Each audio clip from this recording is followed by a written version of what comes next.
Hello everyone, this is Anu Pandey.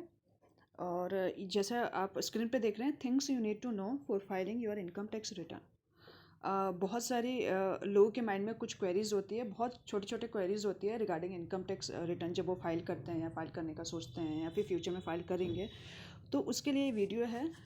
ये videos very clear कर दूँ, ये मैं बहुत ज़्यादा टेक्निकल वर्ड्स यूज़ नहीं करूँगी, टेक्निकल लैंग्वेज यूज़ नहीं करूँगी, मैं इसको सिंप्लीफाई वे में बनाने की कोशिश करूँगी। मैंने 3 इयर्स सी ए फॉर्म में एज एन आर्टिकल काम किया हुआ है और मैंने काफ़ी रिटर्न्स फाइल किए हैं वहाँ पे। और बहुत सारे जो नॉन फिनेंस बैकग्राउंड के क्लाइंट्स थे या फिर मेरे कुछ अभी रिसेंटली मैंने काफ़ी अपने फ्रेंड्स के ITR फाइल किए हुए हैं। तो उनकी कुछ नॉर्मल क्वेरीज थी, like assessment year previous year में थोड़ा कन्फ्यूज़न होता है, थोड़ा बिट लोगों को कन्फ्यूज़न होता है। और भी काफ़ी टाइप की छोटी छोटी क्वेरीज होती है फाइलिंग में भी लोग जो मैंने देखा है बहुत सारे लोगों को बहुत डिफ़िकल्ट लगता है इनकम टैक्स फाइलिंग रिटर्न, उनके लिए थोड़ा कॉम्प्लेक्स बिट कॉम्प्लेक्स होता है, बट ऐसा है नहीं। इनकम टैक्स रिटर्न फाइलिंग बहुत ईजी है। और with due respect of income tax department, इन्होंने काफ़ी मॉडिफाई किया, काफ़ी वर्क किया, काफ़ी इंप्रूवमेंट किया अपने साइट पे। और अभी जो आप रिसेंट में ही इन्होंने काफ़ी इम्प्रोवाइज़ किया अपनी साइट को। तो बहुत इजी कर दिया। इट्स लाइक जैसे आप नॉर्मल अपने कोई भी ऑनलाइन फॉर्म भरते हैं, उतना ही इजी आपका इनकम टैक्स फाइलिंग है। और कुछ इंपॉर्टेंट पॉइंट जो मुझे लगता है लोगों के माइंड में मिसकंसेप्शन होता है, उसको भी क्लियर करूँगी इस वीडियो में।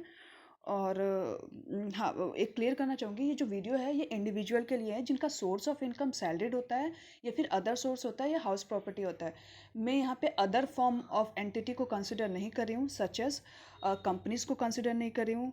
LLP form, partnership form, it could be proprietorship form, partnership form, trust होता है, कोऑपरेटिव सोसाइटीज़ होती है, और भी XYZ जो भी होते हैं उनको कंसिडर नहीं कर रही हूँ मैं यहाँ पे, सिर्फ इंडिविजुअल के लिए वीडियो है। और इंडिविजुअल में भी वो लोग जिनका source of income other than business है। मतलब अगर आपका बिजनेस सोर्स ऑफ इनकम, आप इंडिविजुअल है बट आपका सोर्स ऑफ इनकम बिजनेस होता है, तो उस केस में आप कोई आपको आई थिंक मैं ये रिकमेंड करूँगी आप अपने CAs या प्रोफेशनल का एडवाइस ले, तब अपना इनकम टैक्स रिटर्न फाइल करें, क्योंकि वो बिट कॉम्प्लेक्स रहता है एज़ कम्पेयर टू जो इंडिविजुअल जो कि सैलरीड एम्प्लॉयड होते हैं और जिनका नॉर्मल अदर सोर्स से इनकम है।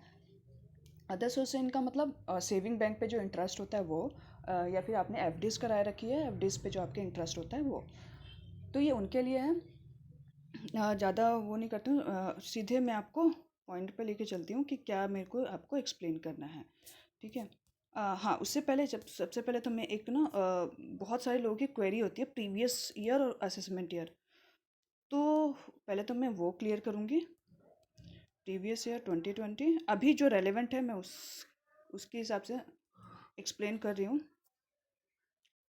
हाँ, प्रीवियस ईयर और असेसमेंट ईयर को लेकर बहुत लोगों को प्रॉब्लम, थोड़ी क्वेरी होती है, माइट भी बहुत लोगों को पता भी है, लेकिन स्टिल जिसको नहीं पता है उसके लिए मैं बता देती हूँ क्या है प्रीवियस ईयर और असेसमेंट ईयर का फंडा। ठीक है, प्रीवियस ईयर वो ईयर होता है, जस्ट होल्ड ऑन, थोड़ा सा जूम करती हूँ। हाँ, प्रीवियस ईयर वो ईयर होता है, अभी जो रेलेवेंट है वो प्रीवियस ईयर 2021 है और असेसमेंट ईयर 21-22 है जो अभी रिटर्न फाइल हो रही है। प्रीवियस ईयर वो ईयर होता है जिसमें आप अपनी इनकम को अर्न करते हो। ठीक है, असेसमेंट ईयर जो प्रीवियस ईयर के फॉलोइंग जो नेक्स्ट ईयर आता है उसको असेसमेंट ईयर बोलते हैं, जिसमें आप बैठ के अपने इनकम का हिसाब किताब करते हो या फिर काउंट करते हो। इट्स अगर मैं लेमैन लैंग्वेज में बोलूँ तो आपने एक साल कमाया, फिर अगले साल बैठ के उसको इतने मनी कितने पैसे आए उसको काउंट कर रहे हो, दैट्स कॉल्ड असेस करना है, काउंट करना। तो असेसमेंट ईयर वो ईयर होता है, यानी एक साल प्रीवियस ईयर जिसमें आपने इनकम एक्चुअल में अर्न किया, और असेसमेंट ईयर उसके जो नेक्स्ट फॉलोइंग ईयर आता है वो। और एक बात ये क्लियर कर दूँ, यहाँ पे फाइनेंशियल ईयर कंसीडर किया जाता है। यहाँ पे कोई भी जो आप कैलेंडर ईयर जो आप कैलेंडर के लिए देखते हो 1 जनवरी टू 31 दिसंबर, वो यहाँ पे कंसिडर नहीं किया जाता for the purpose of filing your income tax return.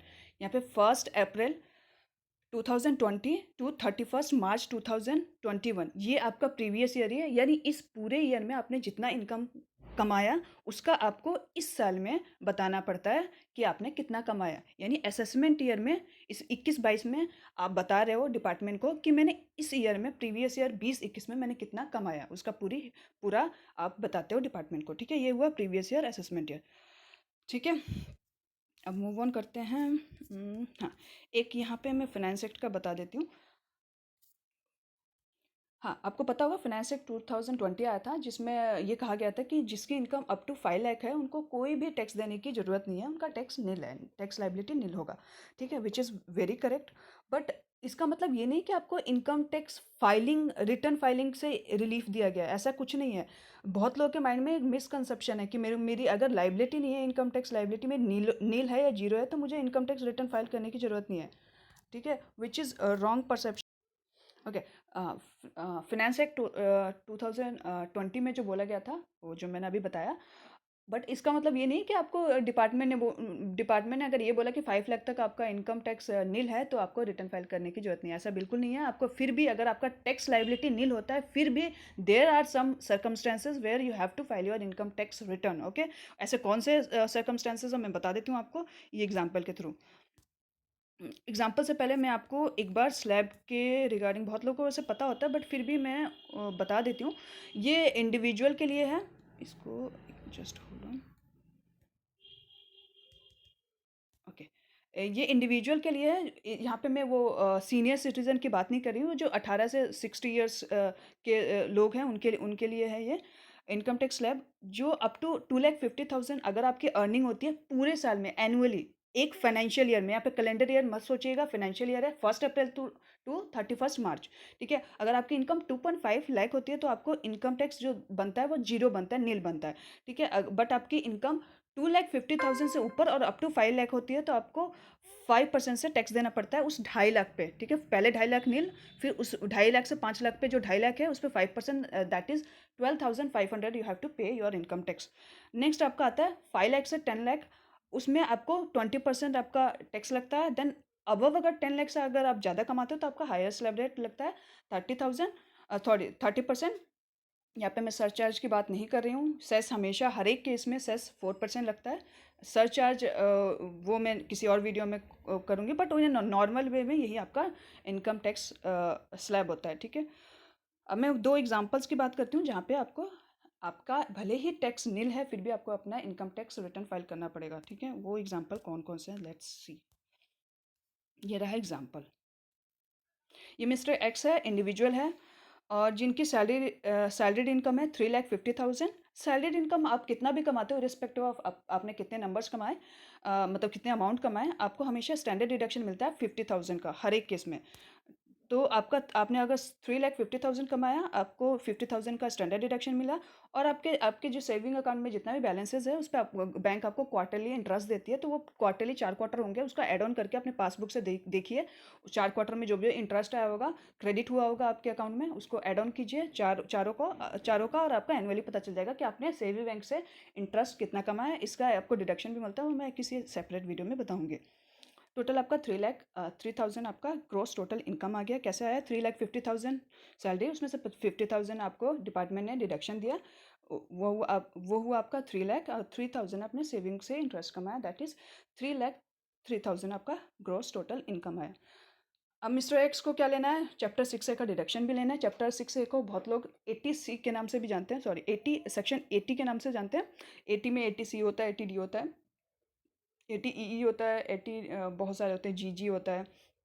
तो उतने सेक्शन को कोट नहीं कर रही हूँ मैं, बहुत सिंपल लैंग्वेज में बताती हूँ। जितना भी आप लोग एडवर्टीजमेंट वगैरह देखते हैं ना, जहाँ पे हमेशा बात की जाती है कि इन्वेस्टमेंट स्कीम जिससे टैक्स बेनिफिट होता है, टैक्स सेविंग इन्वेस्टमेंट स्कीम जितनी भी होती है, म्यूचुअल फंड में आप इक्विटी लिंक्ड म्यूचुअल फंड में इन्वेस्टमेंट करते हैं, LIC में इन्वेस्टमेंट करते हैं, डोनेशन करते हैं गवर्नमेंट को, आप हाउस प्रॉपर्टी खरीदते हैं, उस पर आप लोन लेके जब हाउस प्रॉपर्टी खरीदते हो तो उसके इंटरेस्ट पे भी आपको डिडक्शन मिलता है। आप अभी रिसेंटली में आया हुआ है, अगर आप इलेक्ट्रॉनिक व्हीकल खरीदेंगे उस पे आप लोन लेते हो, उसके इंटरेस्ट पे भी आपको डिडक्शन मिलता है। Education for the promotion of education, अगर आपने एजुकेशन लोन लिया हुआ है उस पे भी अगर आप इंटरेस्ट पे करते हैं उस लोन पे तो उसका भी आपको डिडक्शन मिलता है। एन नंबर्स ऑफ बहुत सारे डिडक्शन हैं इसमें, बहुत सारे आते हैं। मैं इस पे एक सेपरेट वीडियो बना के डालूंगी। तो मिस्टर एक्स ने क्या किया हुआ है, प्रोविडेंट फंड का प्रोविडेंट फंड इनका कटा हुआ है 30,000 का, तो उनको डिडक्शन मिल जाएगा, तो 30,000 माइनस हो जाएगा। मिस्टर एक्स ने LIC भी करवाया हुआ है 45,000, तो इसका भी इनको डिडक्शन मिल जाएगा और उनका जो नेट टोटल इनकम आएगा दैट इज़ 2,28,000। मिस्टर एक्स बहुत रिलैक्स होंगे, क्यों? क्योंकि उनको लगता है कि उनका टैक्स तो वैसे भी नहीं बन रहा, क्योंकि उनका नेट टोटल इनकम 2,50,000 से कम आ रहा है। तो मिस्टर एक्स एकदम रिलैक्स हैं, क्यों? क्योंकि उनको लगता है कि उनको इनकम टैक्स रिटर्न भी फाइल करने की ज़रूरत नहीं है, क्योंकि उनका टैक्स नील बन रहा है, विच इज़ रॉन्ग परसेप्शन। जो मिस्टर एक्स को ये लगता है, अगर आपको भी ऐसा लगता है, अगर आपकी भी इनकम ऐसे है, तो गलत गलत है। आपको जीटीआई देखना पड़ता है। ये जो जीटीआई है ना, ये अगर आपका 2,50,000 से एक्सीड होता है before claiming any chapter 6A के डिडक्शन क्लेम करने से पहले, ये जो जीटीआई है, अगर ये 2,50,000 से एक्सीड हो जाता है, इन केस आपको अपना इनकम टैक्स रिटर्न फाइल करने की ज़रूरत है। और इनकम टैक्स रिटर्न फाइल करना बहुत ईजी है, और मैं इस पे वीडियो भी मैंने बनाया है। Just hold on. Income tax ITR 1 और ITR 2। ITR 2 में आपका वो आता है, जैसे ITR 1 जो नॉर्मली जिसका सैलरीड इनकम है वो ITR 1 फाइल करता है। ITR 2 वो फाइल करता है सपोज जिसका सैलरीड इनकम ही है और उसने एक डीमेट अकाउंट भी खोला है जिससे वो ट्रेडिंग करता है, वो इंडिविजुअल। उस केस में ITR 2 भरा जाता है, क्योंकि वहाँ पे आपका जो ट्रेडिंग आप करते हैं उससे आपको कैपिटल गेन होता है, उस पर भी टैक्स लगता है। तो बहुत लोगों को ITR 2 जो है वो बिट कॉम्प्लेक्स लगता है, क्योंकि उसमें कैपिटल गेन आ जाता है। तो उसके लिए भी मैं एक सेपरेट वीडियो बनाऊंगी, जिससे आप कैसे ITR 2 फाइल कर सकते हैं उसके बारे में मैं उस वीडियो में बताऊंगी आपको। हाँ, इसमें मैंने बता दिया आपको जीटीआई देखना है। इस केस में भले ही, इस एग्जांपल में भले ही मिस्टर एक्स का टैक्स नहीं बन रहा है, फिर भी उनको इनकम टैक्स रिटर्न फाइल करने की लाइबिलिटी है उन पे। ठीक है, अब दूसरा एग्जांपल मैं लेती हूँ। ये आते हैं मिस्टर वाई। सेम वही कहानी, मिस्टर वाई की सैलरी इनकम है 3,50,000, स्टैंडर्ड डिडक्शन उनको 50,000 मिला है। सेविंग बैंक से इंटरेस्ट उनका 3,000 है, टोटल उनका जीटीआई 3,03,000 आया है। और उनका कोई भी इन्होंने इन्वेस्टमेंट स्कीम में कुछ नहीं डिपॉजिट किया है, तो उनका टैक्स लाइबिलिटी जो 3,03,000 है, उसमें से पहले आप 2,50,000 पहले वाले पे जो नील होता है वो माइनस कीजिए, यानी सिर्फ 53,000 पे उनका टैक्स लगेगा 5% के हिसाब से, यानी उनका टैक्स आएगा 2650। ये इनका टैक्स आएगा 2650, मिस्टर एक्स का टैक्स लाइबिलिटी। और आपको पता है, जैसे मैंने बताया था, फाइनेंस एक्ट 2020 में बोला गया था कि आपका अप टू 5 लाख तक जो ये इनकम होगा उस पर आपको टैक्स देने की कोई ज़रूरत नहीं है। तो इस केस में 87A का सेक्शन एज सच कोई इंपॉर्टेंट नहीं है आपके लिए, बस मैं बताती हूँ। सेक्शन 87A का रिलीफ मिल जाएगा मिस्टर वाई को, और उनका नेट टैक्स लाइबिलिटी जीरो आएगा, नील आएगा। बट इस केस में भी मिस्टर वाई को अपना रिटर्न फाइल करने की ज़रूरत है, क्यों? क्योंकि मिस्टर वाई का जो जीटीआई है, ये 3,03,000 विच इज़ एक्सीडिंग 2,50,000। आपको ये ध्यान रखना पड़ेगा। आपका जीटीआई अगर 2,50,000 से ऊपर जाता है तो you have to file your income tax return. ठीक है, तो इस केस में मिस्टर वाई को इनकम टैक्स रिटर्न फाइल करने की ज़रूरत है। ठीक है, अब रिटर्न कैसे फाइल करना है एक बार मैं ब्रीफ दे देती हूँ। वैसे तो मैं सेपरेट वीडियो बनाऊंगी, बट स्टिल मैं एक बार बताना चाहूँगी आप लोगों को। ये हम आ गए क्रोम पे।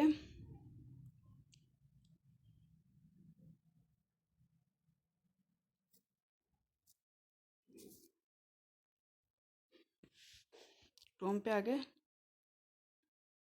ये इनकम टैक्स कैलकुलेटर, पहले मैं एक इनकम टैक्स कैलकुलेटर के बारे में बता देती हूँ।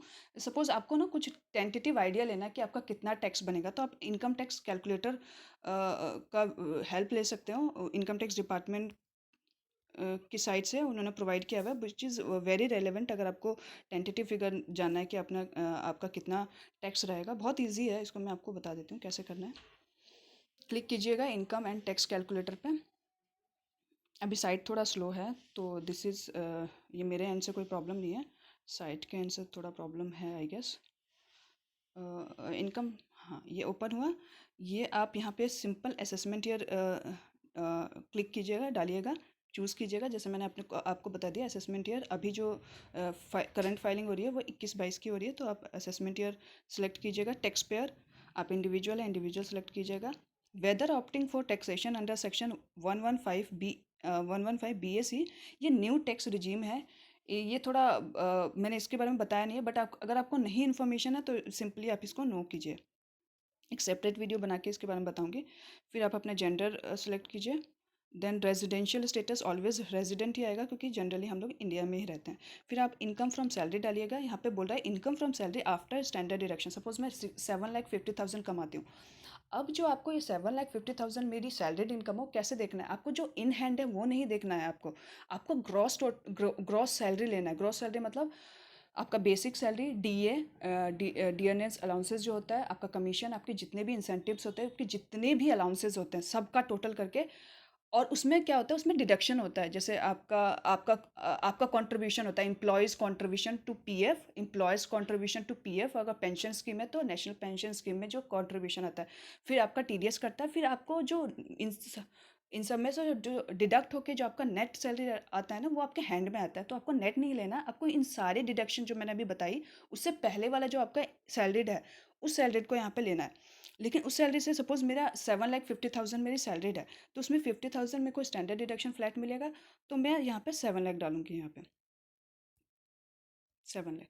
ये ऑलरेडी यहाँ पे 7 लाख मैंने डाल दिया। अगर आपकी house income from house property है, मतलब आपको कहीं आपकी कोई प्रॉपर्टी है या फिर जिसमें आप रह रहे हैं, उस पर भी आपने कुछ लेट आउट किया हुआ है, आपको कुछ रेंट रिसीव होता है अपनी हाउस प्रॉपर्टी के टूवर्ड्स, तो आप इसको यहाँ पे डालिएगा। नेक्स्ट आपका कैपिटल गेन है। आपका कोई भी आप ट्रेडिंग वगैरह करते हैं शेयर्स में, तो उससे आपका कैपिटल गेन आ जाएगा। अदर सोर्स में आपका एफडी पे जो आपको इंटरेस्ट मिलता है, सेविंग बैंक पे जो आपको इंटरेस्ट मिलता है, वो अदर सोर्स में आता है। तो मैं यहाँ पे 3,000 डाल देती हूँ, जो मेरा ये रहा, 3,000 मैंने डाल दिया। अगर आपका बिजनेस से कोई प्रॉफिट है, वो यहाँ डाल दीजिएगा। एग्रीकल्चर इनकम है, जनरली होता नहीं है।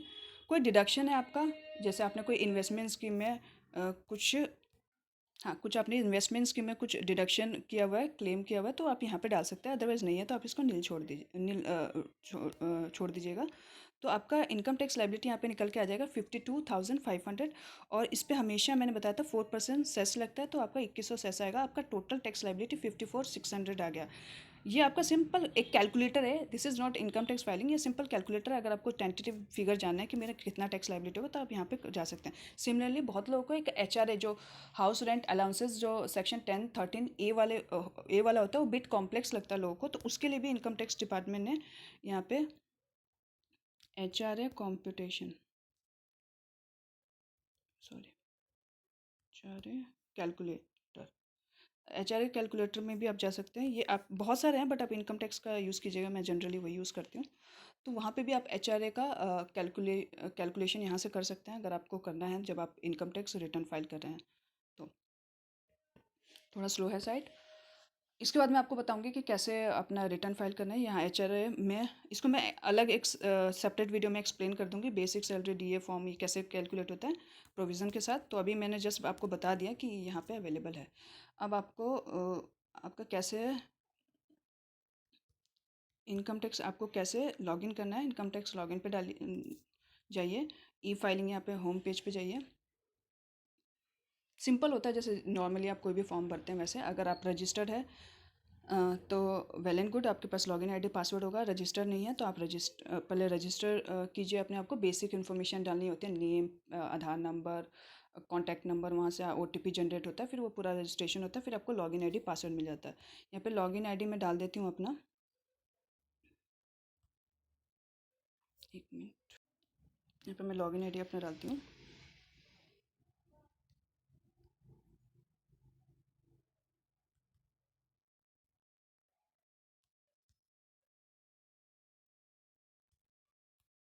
Then continue, please confirm your secure access message, इसको टिक कीजिए। पासवर्ड डालिए यहाँ पे, मैंने यहाँ पे पासवर्ड डाल दिया अपना। कंटिन्यू पे कीजिए, ये आ गया आपका। मैं ऑलरेडी फाइल कर चुकी हूँ तो यहाँ पे है, बट आपके लिए मैं एक बार शो कर देती हूँ। वैसे मैं इसका सेपरेट वीडियो बनाऊँगी ITR 1 एंड ITR 2 के लिए, ठीक है। तो ये ऐसा आपका प्रोफाइल ओपन होगा। और भी बहुत सारी चीज़ें हैं प्रोफाइल में, जैसे आप लोग अपने सोशल मीडिया के प्रोफाइल को बहुत ज़्यादा एक्टिव करते हैं, डेली अपना प्रोफाइल चेंज करते हैं, स्टेटस लगाते हैं। सिमिलरली एटलीस्ट 1 ईयर में एटलीस्ट 1 टाइम अपना डिपार्टमेंट की साइट भी देखा कीजिए। यहाँ पे बहुत सारे लोगों के डिमांड्स आए होते हैं, बहुत सारे असेसमेंट पेंडिंग होते हैं, आपके आउटस्टैंडिंग डिमांड, रिफ़ंड, और भी बहुत ज़्यादा। इन्होंने एक AIS एनुअल इन्फॉर्मेशन निकाला हुआ है। तो ये सारी इन्फॉर्मेशन को भी आपको देखना बहुत ज़रूरी है। एटलीस्ट 1 ईयर में एक बार तो चेक ज़रूर किया कीजिए अपनी इनकम टैक्स प्रोफाइल को। वो कैसे करते हैं क्या है, वो मैं एक सेपरेट वीडियो में बना के डालूंगी। और फॉर द टाइम बिंग मैं ये कहना चाहूँगी कि 31 December 2021 is the last date of your ITR filing. जाइए, बहुत सिंपल है, अपना ITR फाइल कीजिए। Thank you.